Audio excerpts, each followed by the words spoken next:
At 0230 hours on October 24th, 1942, Gunnery Sergeant John Basilone stood at his machine gun position on Guadalcanal, listening to the sound of thousands of Japanese soldiers moving through the jungle toward his lines.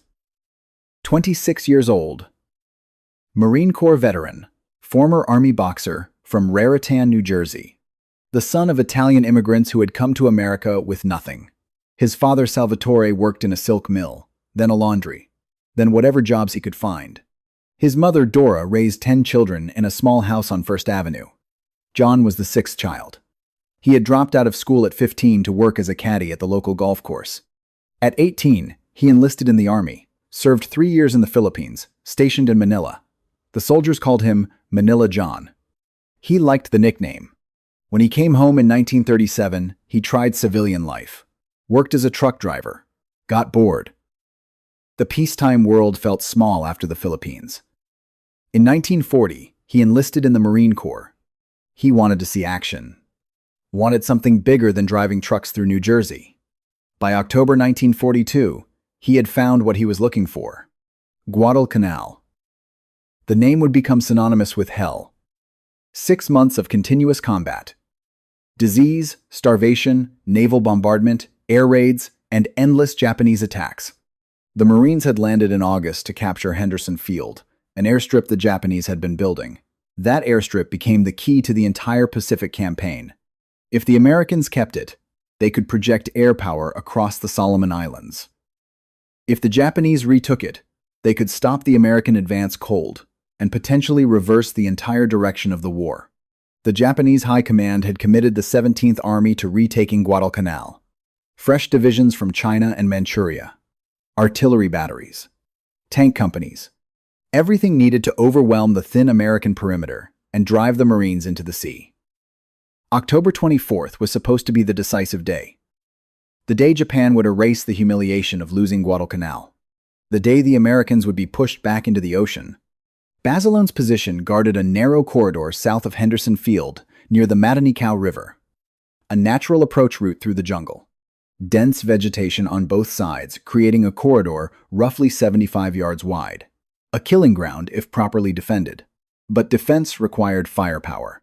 Sustained, overwhelming firepower that could break human wave attacks before they reached the American lines. And that meant machine guns. Basilone commanded 2 Browning M1000 917 heavy machine guns, water-cooled, belt-fed, capable of 450 rounds per minute per gun. In theory.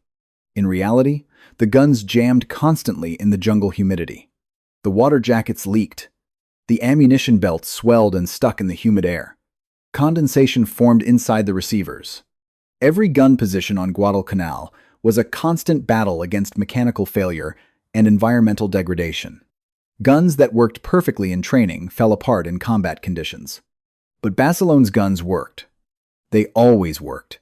He had spent weeks maintaining them obsessively, stripping them down every single day, cleaning every component, oiling every moving part, ensuring the water circulation stayed functional. He had fashioned custom covers for the ammunition to keep it dry. His ammunition was stored in wooden boxes elevated off the ground on bamboo platforms. His fields of fire were cleared of vegetation out to 100 yards. His range cards were precise. He had personally paced off distances to natural terrain features, marked them on his sketches. When the Japanese came, he would know exactly where they were at every moment. His guns would be ready. His crew knew their jobs. He had drilled them relentlessly. Barrel changes in the dark. Immediate action drills for jams. Ammunition resupply procedures. They could perform every task blind. They had to. Night fighting in the jungle meant you could not see what you were doing. Everything had to be muscle memory. If you want to see how Basilone held his position against 3,000 Japanese soldiers, please hit that like button. It helps us share these forgotten stories with more people. And subscribe if you haven't already. Back to Basilone. The Japanese artillery barrage began at 0200 hours. Shells walked across the marine perimeter from south to north, 75mm mountain guns firing from positions 2 miles away in the jungle.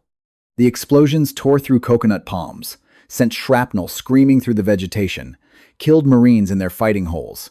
The sound was continuous. Shell after shell after shell. The ground shook with each impact. Dirt rained down from the overhead cover. Basilone and his crews stayed low in their fighting holes.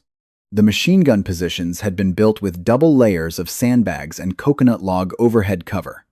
They could survive artillery if the men stayed down and if they did not take a direct hit.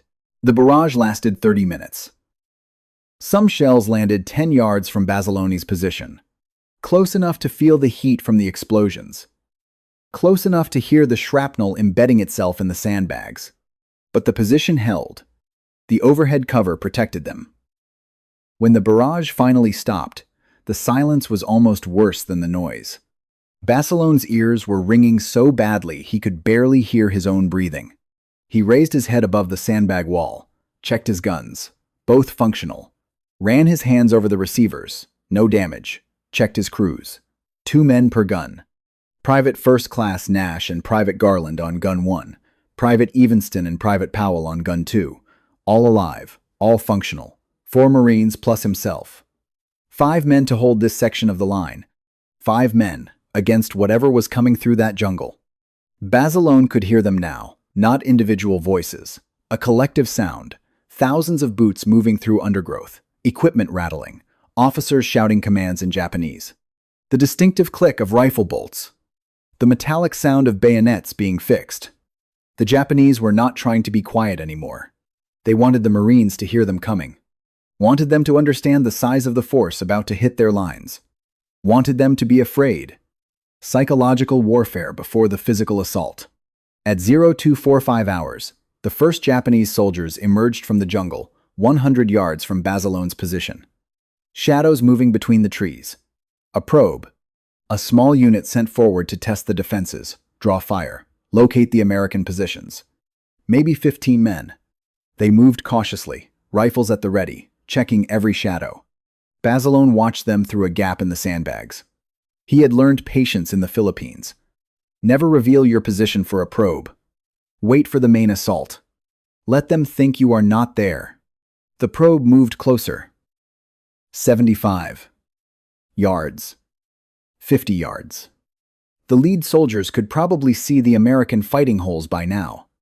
Could see the sandbag walls, the overhead cover, the dark openings. But they could not see the machine guns. Basilone had positioned them deep inside the fortifications with narrow firing apertures.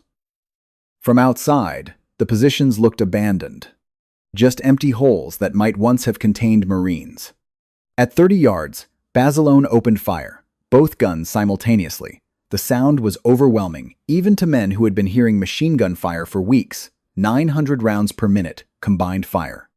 The tracers looked like red laser beams in the fore. Darkness. Every 5th round burning bright as it cut through the air. The Japanese probe disintegrated in seconds. Bodies fell where they stood. The survivors turned and scattered back into the jungle, running, some of them screaming.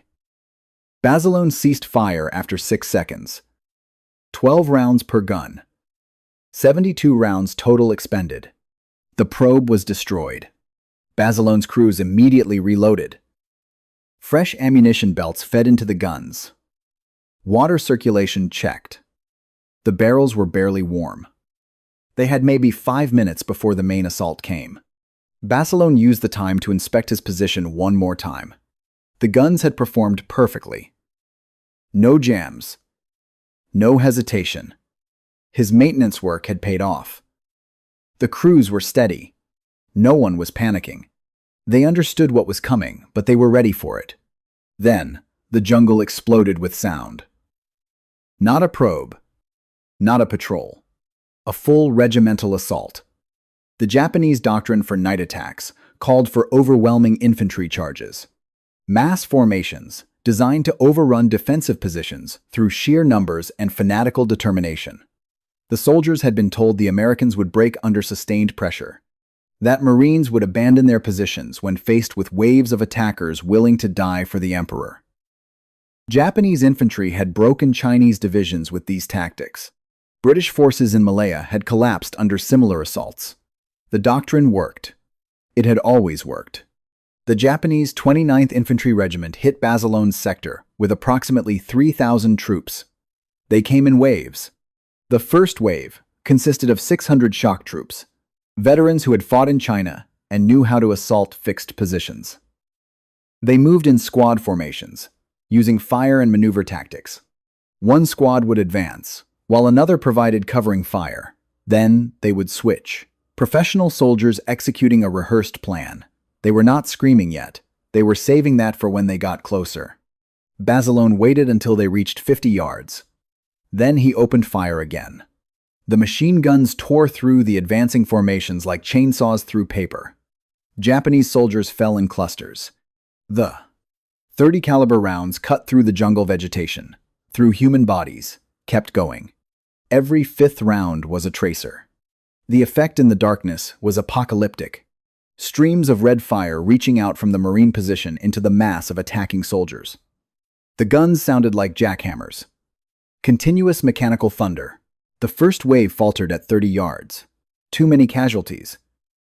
The assault lost its momentum as men dove for cover behind trees and fallen logs. Officers tried to rally their men, shouting orders, waving swords. Basilone could see them silhouetted against the jungle. He shifted fire toward the officers. Watch them fall. Leadership casualties were devastating to unit cohesion. Kill the officers and the soldiers did not know what to do. The Japanese regrouped at the jungle edge, just out of effective range, maybe 60 seconds of relative quiet. Basilone used the time to check ammunition expenditure. Approximately 150 rounds fired from each gun. He had started with 1,000 rounds per gun in the fighting hole, 850 rounds remaining per gun. At the rate they were firing, he had maybe 10 more minutes before he would need resupply. Then the second wave attacked. This wave was larger. Maybe 700 soldiers. They came at a run this time, screaming battle cries, firing their Arisaka rifles from the hip. The Japanese army trained its infantry to use aggressive spirit to overcome firepower disadvantages. Yamato Damashi, the spirit of Japan. It would carry them through American bullets.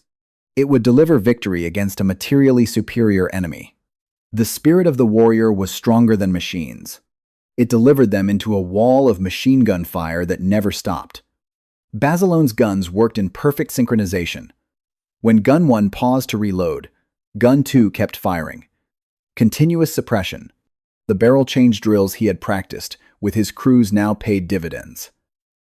A hot barrel could be swapped out in under 10 seconds. Nash and Garland worked like a machine. Fresh barrel in, hot barrel out, keep firing. The Japanese advance broke 20 yards from Basilone's position. Bodies piled up in front of the machine guns, 3 and 4 deep in places. The dead became obstacles the living had to climb over. Some Japanese soldiers used corpses as cover, firing from behind the bodies of their comrades. Others tried to flank left or right, get around the killing zone, find an approach that was not covered by the guns. Basilone shifted his fire to follow the flanking attempts. Caught them in the open as they tried to move between trees, cut them down before they could find new cover. 15 minutes into the assault, Basilone's ammunition situation became critical. Each machine gun had started the night with 1,000 rounds in boxes stacked in the fighting hole. He had fired approximately 600 rounds from each gun in 15 minutes of sustained combat, 400 rounds remaining total. 200 per gun. 200 per gun. 200 per gun. At current expenditure rates, he had maybe 4 more minutes of sustained fire. Maybe 5 if he rationed carefully.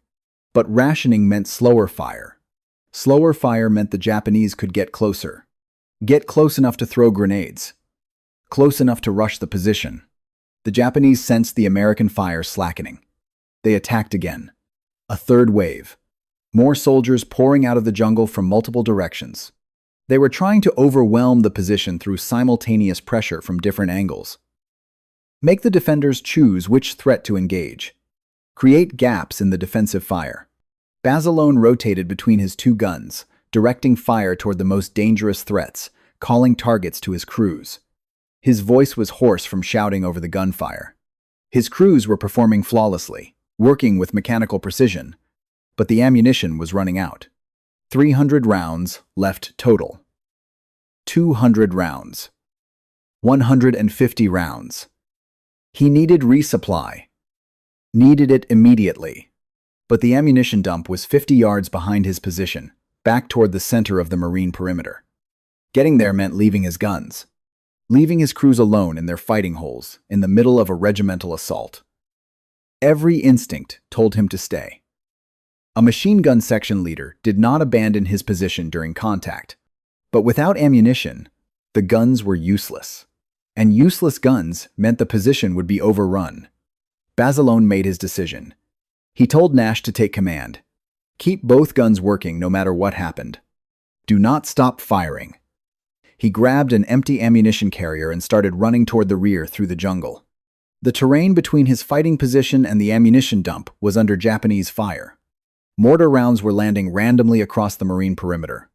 Rifle bullets snapped through the vegetation from Japanese soldiers who had infiltrated past the main line.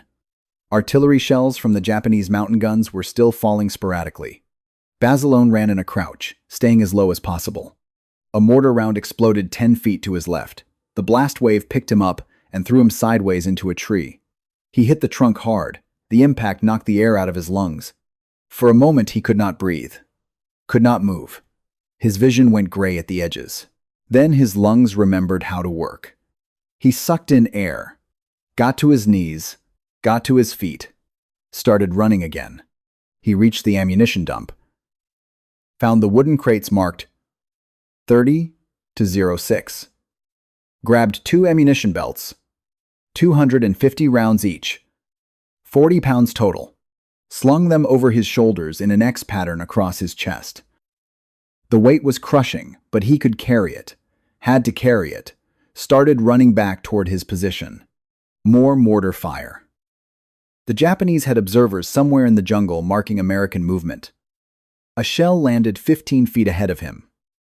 The explosion created a fountain of dirt and shrapnel. Basilone did not slow down, ran through the debris cloud. Something hot touched his face. Shrapnel. It cut a line across his left cheek. Blood ran down his jaw. He ignored it. More rifle rounds snapping past. A bullet tore through the sleeve of his uniform. He felt it tug at the fabric. Missed his arm by maybe an inch. He did not slow down. Could not slow down. His crews were fighting with nearly empty guns. Every second he delayed was a second closer to being overrun. He made it back to his position. His crews had kept firing, but they were down to their last rounds. Maybe 20 rounds per gun. 30 seconds of fire time. Basilone crashed into the fighting hole, breathing hard, and immediately fed fresh belts into both weapons. The guns roared back to life. The Japanese wave that had been preparing to rush the position during the lull in fire scattered back into the jungle. Some of them did not make it. Basilone's gunners caught them in the open. Basilone looked at his Marines. They were exhausted. Combat stress was showing in their faces. They had been firing continuously for 20 minutes under artillery fire, mortar fire, and direct small arms fire. Their hands were shaking from the vibration of the guns. Their ears were bleeding from the overpressure. But they were still fighting, still tracking targets, still maintaining fire discipline. The ammunition he had just brought up bought them maybe 10 more minutes. Then he would need to make another run to the dump. And another after that. The Japanese showed no signs of stopping. They were committed to this attack. They would keep coming until they broke through or ran out of soldiers. But 10 minutes later, something worse happened. Both of Basilone's machine guns went down simultaneously. Gun 1 suffered a catastrophic jam. A defective round detonated in the chamber instead of firing normally. The explosion wrecked the bolt, cracked the receiver, and bent the barrel. Garland's face was burned by the escaping gases. The gun was completely destroyed. Unrepairable under field conditions. Gun 2's water jacket cracked from sustained firing. Steam poured out through a split in the metal casing. Without water cooling, the barrel would overheat and warp after a few dozen rounds. The gun was effectively useless. They could fire it, but only in short bursts with long cooling periods between. In sustained combat, that meant the gun was dead. Basilone had 2 dead machine guns and a regimental assault still coming at his position. His crews looked at him, waiting for orders. What does a machine gun section do when the machine guns are gone? Retreat to secondary positions? Try to hold with rifles alone? Fall back and let another unit take over this sector? Basilone grabbed the damaged gun with the cracked water jacket. He could still fire it, just not for long. Maybe 20 rounds before the barrel warped beyond use. But 20 rounds was better than 0. He positioned himself at the firing aperture, aimed at the tree line where the Japanese were massing for another attack, and waited. They came again. 4th wave. 500 soldiers. Maybe more. Screaming now. Firing wildly, charging directly at his position in a human tide. Basilone opened fire with the damaged gun. 20 rounds straight into the lead formation. Japanese soldiers dropped. The gun's barrel was glowing cherry red now. He could feel the heat through the grips even with gloves on. 5 more rounds. The weapon seized up completely. The barrel had warped. The bolt would not cycle. The gun was dead. Basilone dropped the ruined weapon and grabbed his M1 Garand rifle. 8 rounds in the internal magazine. He fired into the attacking Japanese. Aimed shots, center mass. Dropped one man, then another. The wave kept coming. 40 yards now. 30 yards. He could see their faces clearly. Young men, terrified and determined at the same time. They knew this position had been killing their regiment. They knew they had to take it or die trying. Most of them would die trying. 20 yards. Basilone's rifle pinged empty. He slammed in a fresh clip from his ammunition belt. Fired again. 8 rounds into the mass of attacking soldiers. His crews were firing their rifles too. Nash, Garland, Evanston, Powell. 5 Marines with M1 Garands against 500 Japanese infantry. The math did not work. The Japanese were going to reach the position. Were going to get into the fighting holes. Then it would be bayonets and rifle butts and grenades at point-blank range. Then Basilone heard it. Machine gun fire from his left flank. One of the neighboring Marine positions had repositioned their gun to support him. The fire raked across the right side of the Japanese assault. Bodies fell. The neat attack formation dissolved into chaos as men dove for cover or fell wounded. More machine gun fire from the right. Another neighboring position. The Marines on either side of Basilone had seen his guns go down. Had seen the Japanese massing for the kill. They had shifted their fires to cover his sector without being ordered. Interlocking fields of fire. The fundamental principle of defensive warfare. You protect the positions next to you because if they fall, you die next.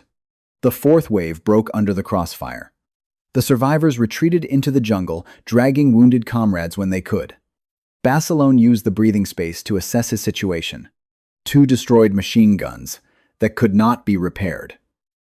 Ammunition, down to maybe 40 rounds of rifle ammunition per man. His face was bleeding from the shrapnel cut. Garland had burns on his face and hands from the gun explosion.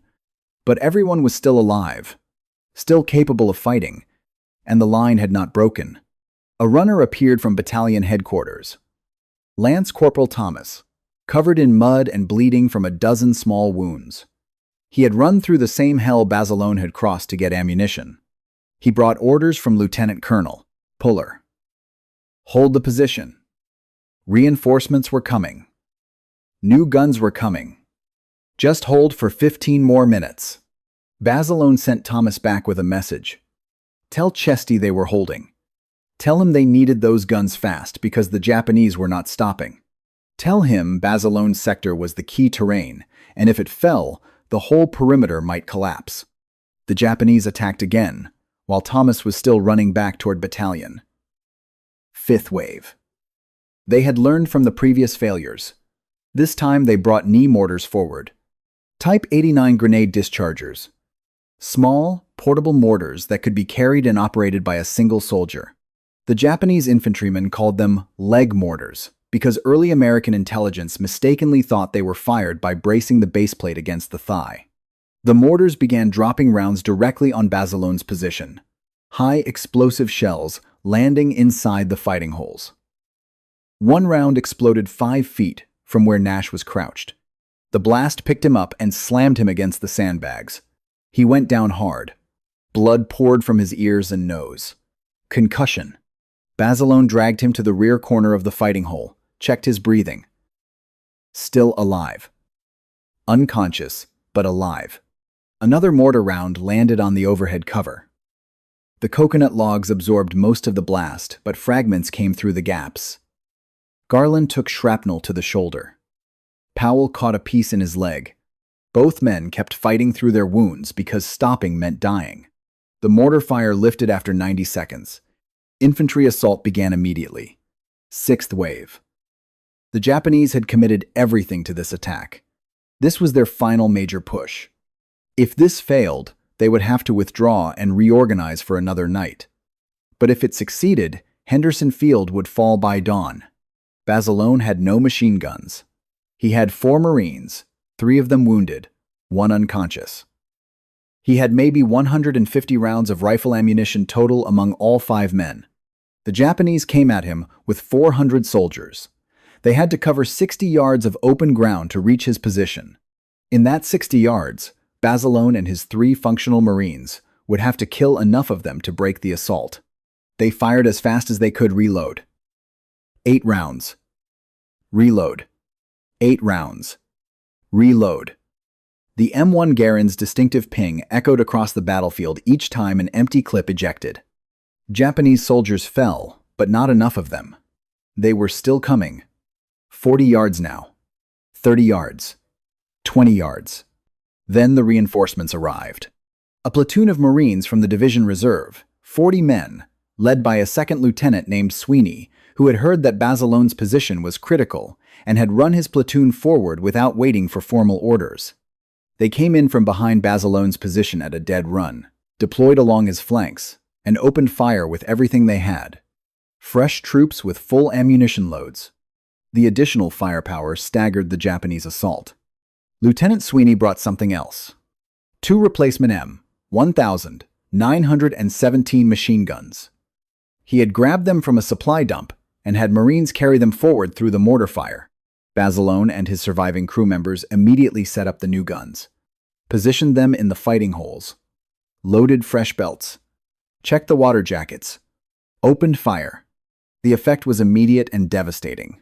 The Japanese assault disintegrated. The soldiers had been told they were attacking a destroyed position, that the American machine guns were out of action, that one more push would break through. Instead, they ran into fresh guns, tearing their formations apart with intersecting fields of fire. They broke, turned, ran back toward the jungle. Basilone did not let them go. He pursued them with fire all the way back to the tree line, walked the tracers across their retreat, killed Japanese soldiers as they tried to reach cover. The lieutenant who had brought the guns later told his company commander that Basilone's fire discipline in those moments was the finest he had ever witnessed. Every burst was controlled. Every burst found targets. No ammunition wasted. Just methodical killing executed with perfect precision. The 6th wave was the last major assault. The Japanese 29th Infantry Regiment had lost approximately 800 men in 2 hours trying to break through Basilone's 75-yard sector. 800 casualties for 0 ground gained. The regimental commander pulled his surviving forces back to regroup. The attack on Henderson Field had failed. The Marines still held the airfield. The war would continue. Dawn broke at 0600 hours. Basilone stood in his fighting position, surrounded by empty ammunition boxes, and spent brass casings that covered the ground like brass snow.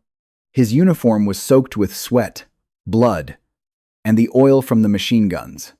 His face was caked with dirt and dried blood from the shrapnel cut. His hands were blistered and burned from handling hot gun barrels and damaged weapons. His ears were ringing so badly he could barely hear. But he was alive. The Marines began counting bodies as the sun rose. The area in front of Basilone's position looked like a slaughterhouse, Japanese corpses stacked in piles. Blood had soaked into the jungle soil, turning it black. The sweet, sick smell of death hung in the humid air. Basilone's crews had maintained accurate count during the battle. They had killed 38 enemy soldiers with certainty before the first guns went down. After the replacement guns arrived, they had killed at least 30 more. 68 confirmed kills, attributed directly to Basilone's section. But the real number was higher. Japanese soldiers who had crawled away, wounded and died in the jungle were not counted. Soldiers killed by the supporting fires from adjacent positions were not attributed to Basilone's guns. The actual toll his section inflicted was probably over 100 dead and an unknown number of wounded. The battalion commander, Lieutenant Colonel Louis Chesty Puller, visited Basilone's position at 0700 hours. Puller was already a legend in the Marine Corps. He had fought in Haiti, Nicaragua, and China. He had been awarded the Navy Cross twice. He did not impress easily. He looked at the carnage in front of Basilone's fighting holes, looked at the destroyed machine guns, the brass casings, the blood-stained sandbags, looked at Basilone and his exhausted, wounded crews standing among the wreckage of the battle. Puller did not speak for a long moment. Then he said one sentence. "You held them, Sergeant." Basilone's response was typical of him. No drama, no embellishment, just 5 words. "Yes, sir, we held them." Puller recommended Basilone for the Medal of Honor that same day. The paperwork went up through channels. Regiment, Division, Fleet Marine Force Pacific. Each level of command reviewed the action reports and confirmed the recommendation. What Basilone and his section had accomplished exceeded any reasonable definition of courage or tactical proficiency. 5 men, then reinforced to maybe 45, had stopped a regimental assault by 3,000 Japanese infantry, had held the key terrain feature, had prevented the loss of Henderson Field, and possibly the loss of Guadalcanal itself. The Medal of Honor was approved in February 1943. Basilone became the first enlisted Marine to receive the decoration in World War II.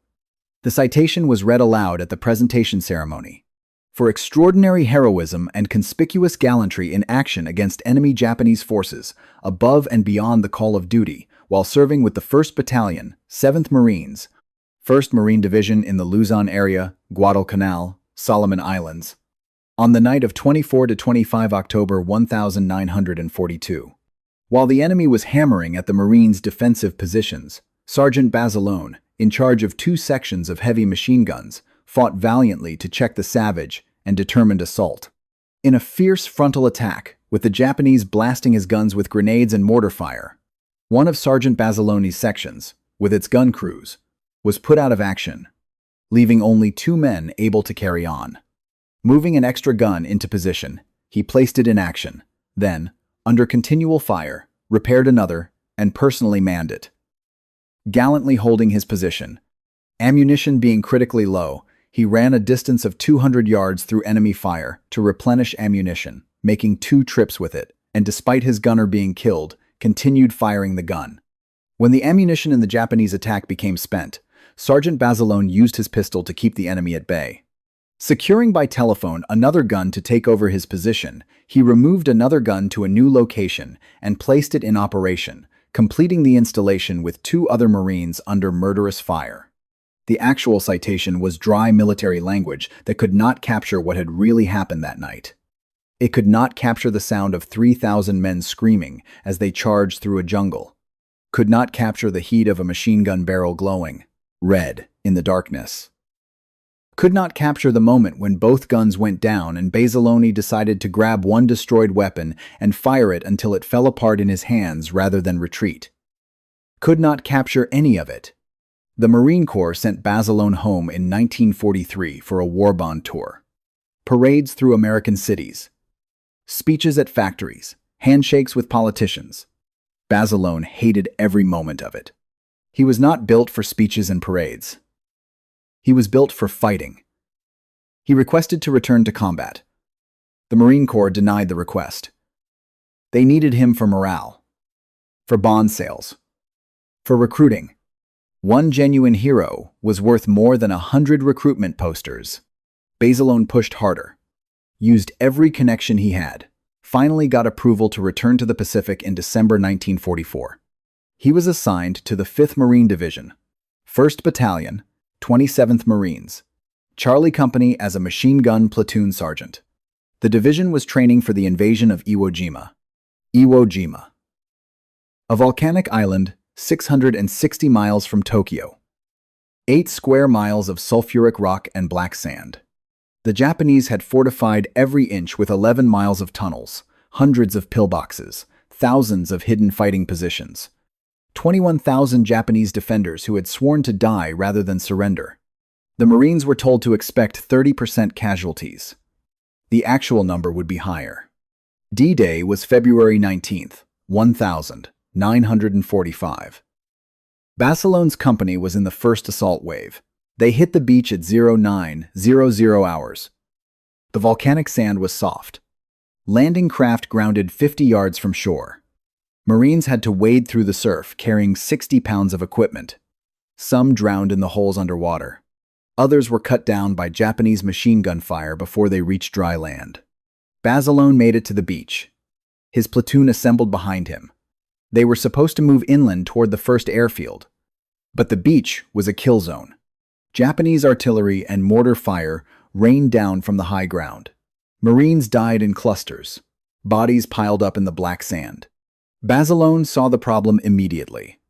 A Japanese blockhouse on the edge of the beach was pinning down 3 platoons. Heavy machine gun fire coming from reinforced concrete firing ports.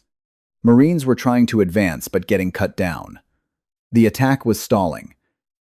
If they did not move off the beach soon, the entire landing force would be destroyed by artillery.